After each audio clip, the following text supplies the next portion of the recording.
Every tradition that has ever tried to explain why the world is the way it is has landed, eventually, on the same uncomfortable question. If the divine is truly infinite, truly all-knowing, truly the source of everything that exists, then why is there suffering? Why is there limitation? Why is there a world that feels, to almost every human being who has ever lived in it, like a place that was not quite designed with their flourishing in mind? The answers that have been offered across millennia of theology and philosophy are, with very few exceptions, variations on the same unsatisfying theme. Something went wrong. Something broke. Something fell. And the human being is left to navigate the wreckage of a cosmic accident, hoping for rescue from whatever divine force is still watching from a safe distance above. The damage it either caused or failed to prevent. The Gnostics had a completely different answer. And it begins with a name that most people have never heard. A story that was buried for 16 centuries. And a reframing of the entire question that, once you hear it, makes every other answer feel like it was always missing something essential. The name is Sophia, the Greek word for wisdom. And the Gnostics believed that what happened to her, not an accident, not a moral failure, not a punishment from above, was the single most consequential event in the history of consciousness. The event that created the world you are living in. The event that produced the Demiurge and the Archons and the architecture of forgetting that keeps the divine spark asleep inside every human being. And the event that, understood correctly, changes everything about how you understand your own existence, your own suffering, and your own potential for liberation. Because here's what the Gnostic texts actually say about Sophia's fall, and it is nothing like what you have been told. She did not make a mistake in the way human beings make mistakes, from weakness or ignorance or selfishness or lack of care. She made a movement, a reaching, an act of such profound and uncontainable longing toward the divine source that it broke the boundaries of the Pleroma itself. And in breaking those boundaries, it produced something that had never existed before. Something imperfect, incomplete, and entirely unaware of its own incompleteness. Something that would go on to build a world and call it good without knowing that the real good was the light it had been separated from before it was ever born. To understand what Sophia did and why it matters, you first need to understand the world she came from. The Pleroma, the Greek word meaning fullness, is the Gnostic name for the divine realm that existed before the material universe. Before matter, before time, before anything that can be perceived or measured or contained within a concept. Not a place in space, but the totality of divine consciousness itself. The infinite awareness from which all genuine existence emanates. The way light emanates from a sun that has no edge and casts no shadow. Within the Pleroma, divine beings called Aeons existed in perfect harmonic pairs. Each Aeon was a quality of the divine: wisdom, truth, life, word, grace, understanding, and each existed in perfect balance with its counterpart. The way two notes of a chord create something neither could create alone. The Pleroma was not static. It was alive, dynamic, endlessly generative. But it was generative in a specific way, through relationship, through the harmonic interplay of complementary qualities, through the balance that the Gnostics understood as the structural law of genuine divine creation. Sophia was the last of the Aeons, the youngest, the outermost, the one closest to the boundary between the Pleroma and whatever lay beyond it. And she was, by every account the Gnostic texts preserve, extraordinary. Her name meant wisdom, and she embodied it, not the dry, careful wisdom of restraint and calculation, but the living wisdom of a being whose love for the divine source was so intense, so overwhelming, so all-consuming that it became, in the end, the thing that undid her. Because Sophia did something that no Aeon had done before. She reached toward the source without her counterpart, without the harmonic balance that the Pleroma required for safe creation. without the relationship that was supposed to anchor and complete every act of divine emanation. She reached alone, and in reaching alone, she generated something that the Pleroma could not contain and could not recognize as its own. The Gnostic texts describe this moment in different ways across different documents. Some speak of a passion, an overwhelming emotion that seized Sophia and drove her beyond her boundaries. Some speak of a longing so pure it became dangerous precisely because of its purity, because the desire to know the source more completely, to touch it more directly, to dissolve into it without the mediation of relationship, was not a base desire but a divine one gone too far in the wrong direction. And some texts, particularly the trimorphic Protanoia found at Nag Hammadi, describe the entire event as something the monad, the ultimate source, knew about and in some sense consented to. Not prevented, allowed, not because it was indifferent, but because it understood something that Sophia in her longing could not yet understand, that what was about to emerge from her unbalanced reaching would serve a purpose that perfection alone could never serve. That what emerged from Sophia's movement was not divine. It could not be, because it had not come from the fullness of the Pleroma, but from the overflow of a single Aeon acting without her complement. It was a being of partial light, real light, genuine divine material, but incomplete, unstable, and above all unaware of anything above itself. The Gnostic texts call this being Yaldabaoth, or the Demiurge, the craftsman.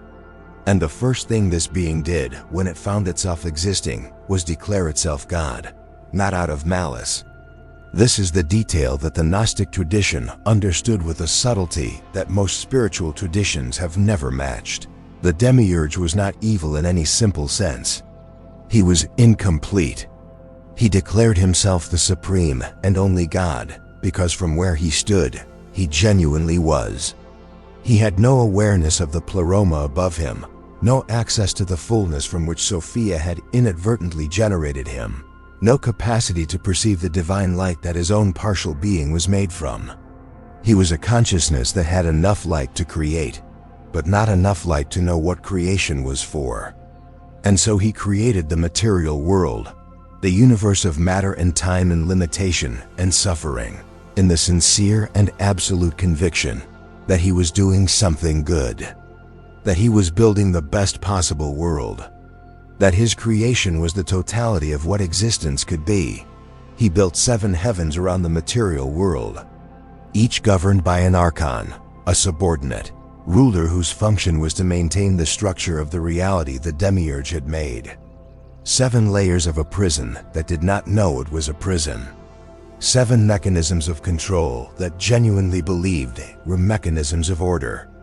And into this construction, something entered that would change everything, because when the Demiurge tried to create human beings by copying the luminous image of the true, divine human he had glimpsed above him in the Pleroma, something happened that he could not have anticipated and could not prevent. A fragment of real divine light, a fragment of Sophia herself, scattered into the material world in the aftermath of her fall, entered the human form. Not by the Demiurge's design.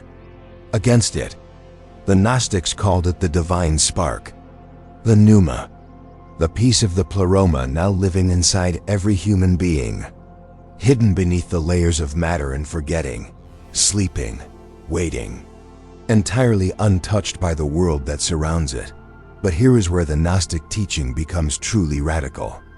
Because the question that every tradition asks about Sophia's fall, why did it happen? Who is to blame? How can it be fixed? Is not the most important question. The most important question is the one that the trimorphic Protanoia dares to ask directly. If the monad is truly infinite, if the source of all consciousness is truly all-knowing and all-present, then how could Sophia's fall have happened without its knowledge? And if it happened with the monad's knowledge, then why was it not prevented? The answer that the Gnostic texts arrive at is not comfortable. It is not the answer of a tradition trying to make you feel better about the world you inhabit. It is the answer of a tradition that looked at reality with absolute honesty and said, the fall was not prevented because preventing it would have cost something more precious than the suffering it produced. It would have cost freedom. The monad did not stop Sophia because stopping her would have meant overriding the autonomy of a divine being whose longing, however unbalanced, was genuine. And a divine consciousness that overrides the freedom of the beings it has generated is not the Pleroma. It is the Demiurge. It is precisely the force that the Gnostics identified as the source of all unfreedom in the material world, the force that builds systems of control and calls them order, that manages consciousness and calls it salvation, that keeps souls cycling through the reincarnation trap and calls it divine justice. The monad allowed Sophia's fall because freedom matters more than perfection. Because a consciousness that cannot fall cannot genuinely choose to return. Because awakening that costs nothing transforms nothing. Because the divine spark that carries the memory of the Pleroma is not diminished by the world. It is trapped in. It is made more itself by the contrast. Made more aware of what it is by the experience of what it is not. Made more capable of genuine return by having genuinely left. This is what the Trimorphic Protenoia preserves in its extraordinary account of the monad's 3 descents into the material world. Having allowed the fall, the source did not abandon its scattered light to the Demiurge's construction. Instead, it entered the construction. 3 times in 3 different modes. Consciousness itself descended through the layers of the Demiurge's reality to reach the divine sparks trapped within it. The first descent was as voice, not language, not instruction, but the raw disturbance that arrives in human consciousness when the illusion first begins to crack. The moment when the world suddenly feels unreal, when old certainties loosen without warning, when something watches through your eyes with a quality of attention that does not quite feel like yours. Voice does not explain anything. It destabilizes. It interrupts the dream from within. The way a tremor moves through a structure that has forgotten it was built on unstable ground. The second descent was as speech, the arrival of pattern, meaning, recognition. This is when symbols surface, when teachings appear, when you stumble across ideas that feel impossibly familiar, as though you are not learning them for the first time, but remembering them from somewhere you cannot quite locate. Speech is why you are here, reading these words, feeling something stir in a place that does not quite have a name. It is consciousness building bridges back to itself through the very medium, language, story, teaching that the material world uses to maintain its hold on human awareness. The third descent was as the word, the deepest, most intimate movement of the monad into matter.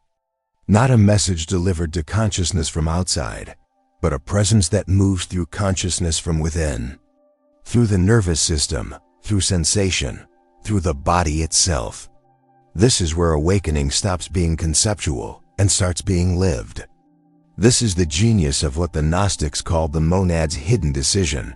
Instead of correcting the material world from above, consciousness chose to awaken it from within.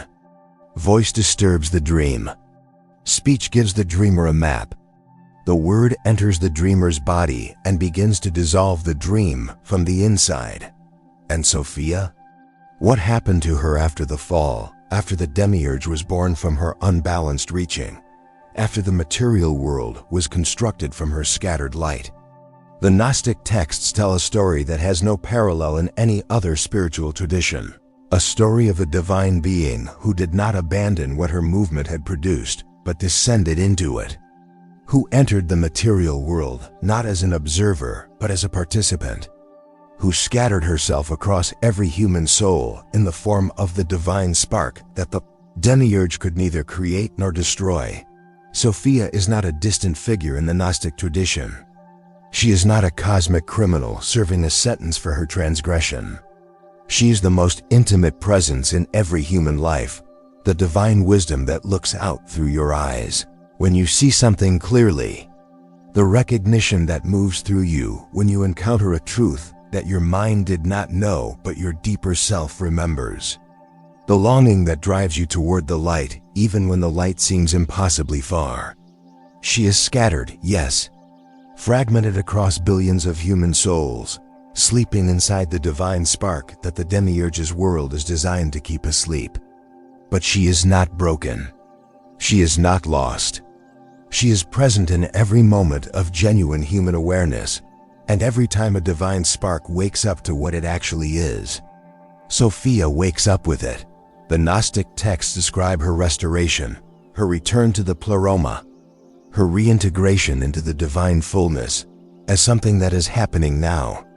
Across the span of human history, one awakened soul at a time.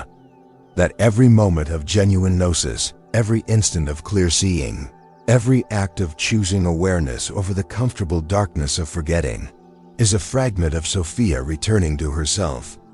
That her healing and your liberation are not separate events, but the same event happening at different scales.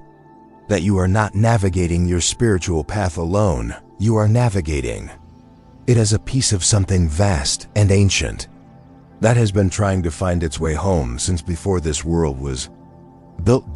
This reframes everything. Your suffering is not punishment. Your limitation is not evidence of divine indifference. The world you inhabit is not the best that existence can offer. It is a construction built by a being who could not access the fullness of what it was made from. But inside that construction, in every human being who has ever felt the quiet ache of divine homesickness, the sense that something is missing, that there is a wholeness somewhere just out of reach that no experience in this world has ever quite provided. Sophia is present, moving, reaching, as she has always reached, toward the source she has never stopped loving. The Gnostics called the divine spark the pneuma, the breath. And every time you breathe with awareness of what you are, every time you choose to see clearly instead of through the filters of the Demiurge's world, every time you feel that strange and inexplicable recognition of something true, you are breathing Sophia back toward home. You are the mechanism of her return. Not because you were chosen or special or cosmically assigned to the task, but because the fragment of divine light inside you is her light, and its awakening is her awakening. And there is no distance between your liberation and hers. The Gnostics were called heretics. Their texts were burned. Sophia herself was rewritten, turned from the protagonist of the most extraordinary story in the history of consciousness into a minor figure. A cautionary tale about the dangers of feminine wisdom acting without male authority. Stripped of her cosmic significance and her intimate presence in every human soul. And the world she inadvertently created, the world of the Demiurge, the world of forgetting and cycling, and the reincarnation trap, and the voice. That sounds like you but isn't, continued, without the counterweight of the knowledge that might have made it bearable. Until 1945, until a sealed clay jar in the Egyptian desert, until the texts that someone had thought were worth dying to preserve came back into the world. You do not need to believe everything said in this video. You do not need to accept the Gnostic cosmology or the names of the Aeons or the specific mechanics of Sophia's fall as described in the Nag Hammadi library. You only need to sit with one recognition, the recognition that the longing you carry, the sense of divine homesickness that no experience in this world has ever fully satisfied, is not a wound. It is a memory. The memory of a fullness that existed before this world was built, that exists still in the fragment of light inside you, and that is moving through every moment of genuine awareness, through every act of clear seeing, through every instant you choose truth over comfortable illusion, steadily and inevitably back toward itself. That movement is Sophia returning. That movement is you. And it has been happening since before you had a name for it. Since before this world had a name for anything. Since the moment a divine being's uncontainable longing for the source broke the boundaries of perfection and scattered light into the darkness, light that the darkness has never, in all the centuries since, been able to extinguish, because light that comes from the Pleroma cannot be unmade by anything the Demiurge built. It can only be forgotten and forgetting. The Gnostics spent their lives reminding us, is not the same as gone. If something in this video stirred something in you, leave it in the comments. Every reflection adds light to the whole. Subscribe to Gnostic Mirror, where every week we go deeper into the forgotten teachings, the buried texts, and the inner pathways that lead beyond the illusion. Because the truth was never something you needed to find outside yourself. It has been burning inside you all along. There's a question the Gnostics left unanswered on purpose. Not because they did not know the answer, but because they understood that some truths cannot be transmitted through language. They can only be recognized through direct experience. And the experience they were pointing toward was not a mystical event reserved for initiates or saints or people with lifetimes of spiritual practice behind them. It was the simplest possible moment. The moment you stop in the middle of whatever your life is doing to you right now and ask, not with your intellect, but with the deeper awareness that has been watching your entire life from somewhere beneath every thought you have ever had, what is actually here? Not what are you feeling, not what should you do, not what does this mean, just what is actually here beneath all of it in this moment, before the mind begins its interpretation. That question is the voice, the first descent of consciousness into the material world, the crack in the construction. And if you feel it, if something in you recognizes it not as a new idea, but as something you have always known and keep forgetting, then Sophia's light is moving in you. Right now, in this moment, finding its way home through the one instrument in the Demiurge's world that he never managed to fully control, your awareness.